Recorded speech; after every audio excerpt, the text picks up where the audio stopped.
It's always nice to have some pizza.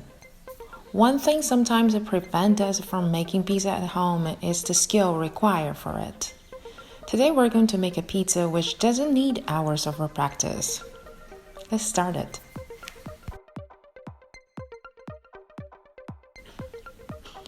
The most important part of the whole process is to make the dough.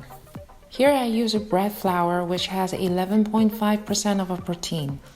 It has the ability to develop a strong structure, allowing us to stretch the dough without tearing it apart.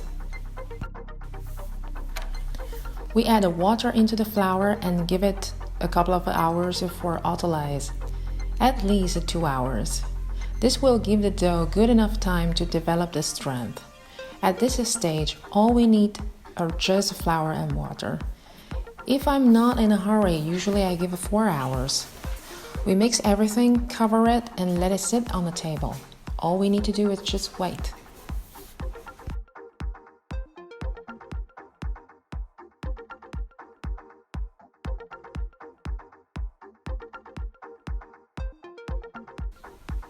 After a few hours, we can do a windowpane test. This is how we know that we've reached a full gluten development. And why is it so important? Imagine the dough is a balloon. It has to be strong enough to hold the gases as the dough ferments.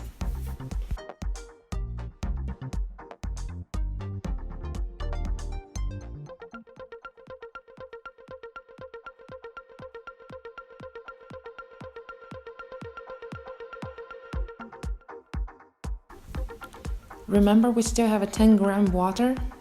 We use it to hydrate our yeast. Instant yeast doesn't need water to use. We dissolve the yeast because it's easier to mix it with the dough. If we put the yeast directly into the dough, it's going to take more time to hydrate them and make them work.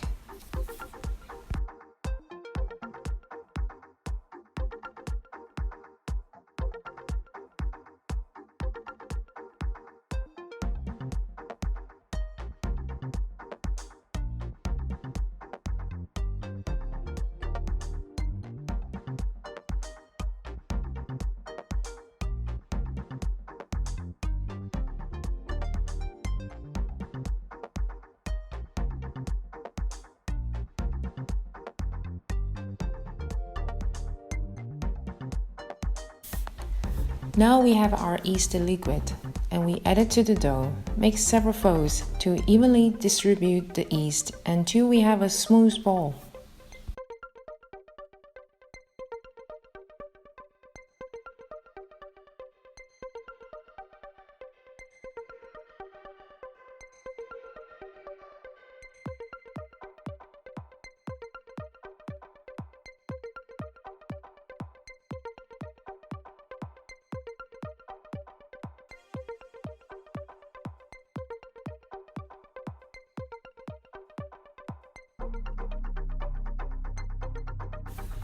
Cover it for 10 minutes, and then we wet our hand. Add the salt. A wet hand will not stick to the dough and help the salt to dissolve.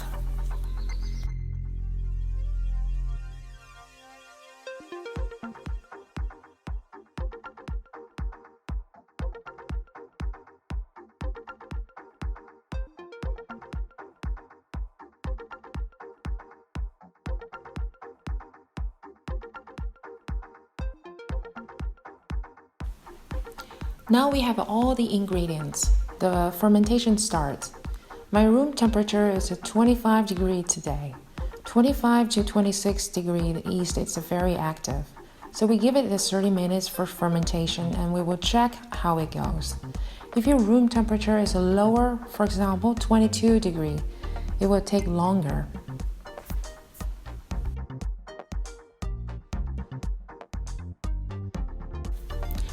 After 30 minutes, the dough increased 50% of the volume. We spray a little water on the table, not too much, just a little to prevent the dough stick to the table. Take out the dough, give it several folds, very gentle.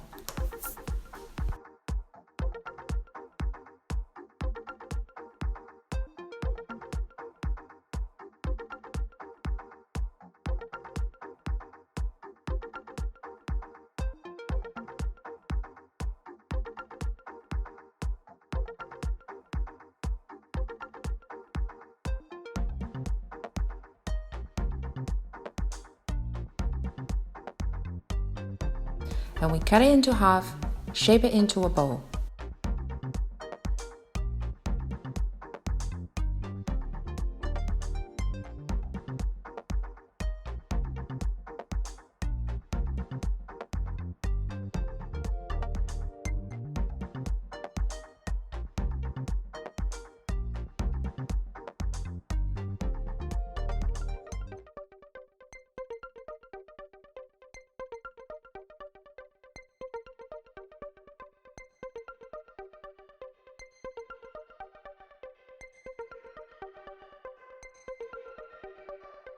And then we put them into 2 boxes, cover it, send it to the fridge for overnight.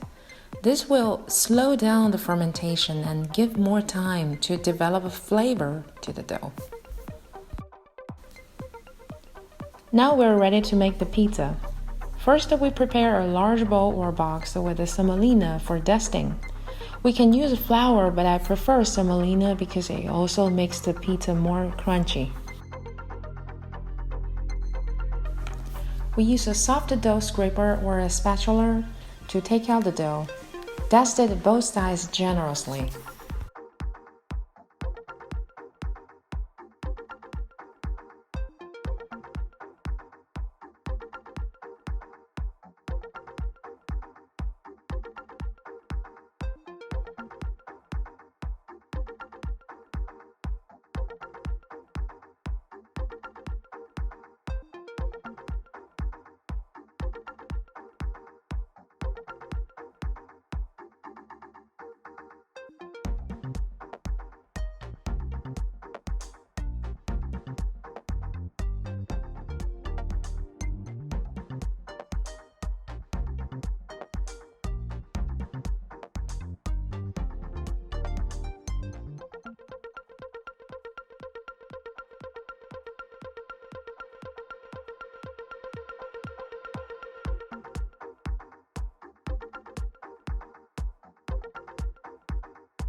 Gently transfer the dough to a cast iron or a baking stone. Poke our fingers 1 centimeter from the edge of the dough and gently pressing the dough, moving towards the far side of the dough.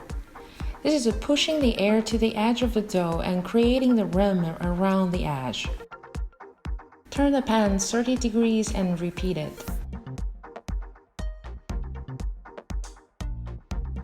Turn the pan again, repeat it until we have a rim all along the edge.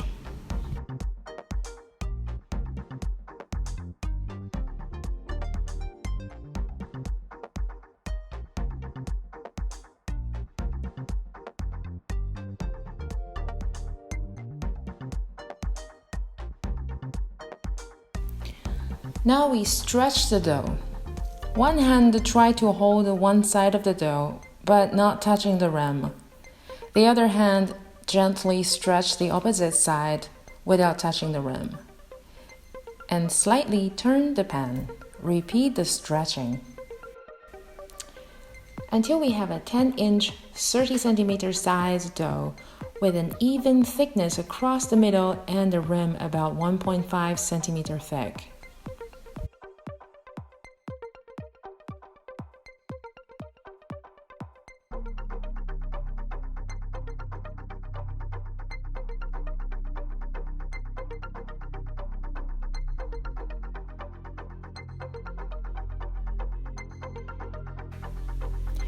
Now we put our pan on the stove. Turn on the heat medium-high. We can start to do the topping. First, add some tomato sauce. Today, I use a store-bought tomato sauce with some pulp inside, so it's not that easy to spread, but gives a little more tomato texture. You can use a pure tomato sauce, it will be easier to apply. And then we add some salami or any other sausage you like. And then we add some oregano and thyme on the rim. Brush some olive oil.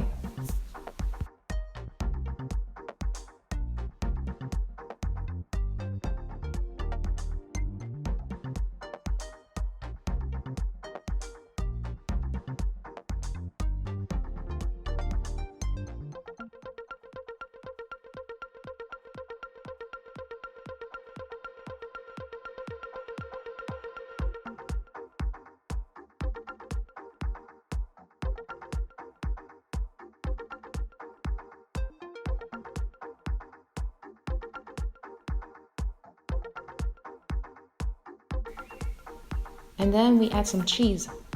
I used 2 different kinds of cheese today, Conte and Parmigiano. And then we add some more oil on top.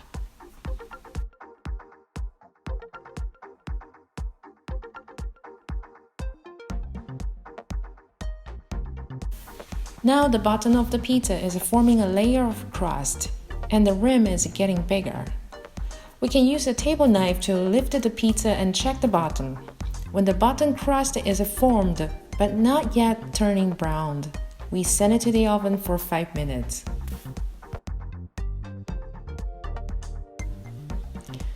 We take it out, give a little shake, let it rest on the cutting board. Top it with some spicy oil if you like, and some rocket.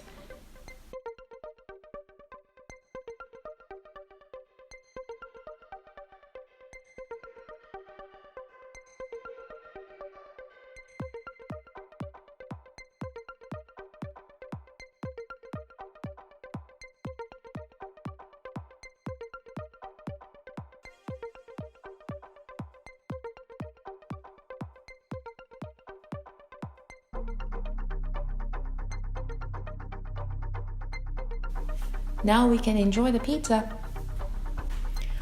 By using a cast iron pan or a baking stone, we don't have to shape the pizza on a table and transfer it to a baking surface. No transportation reduces the risk of tearing it apart.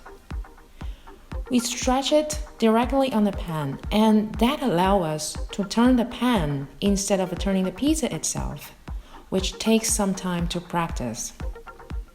Turning the pan makes the process much easier, and the result is good. Thank you for watching. See you next time.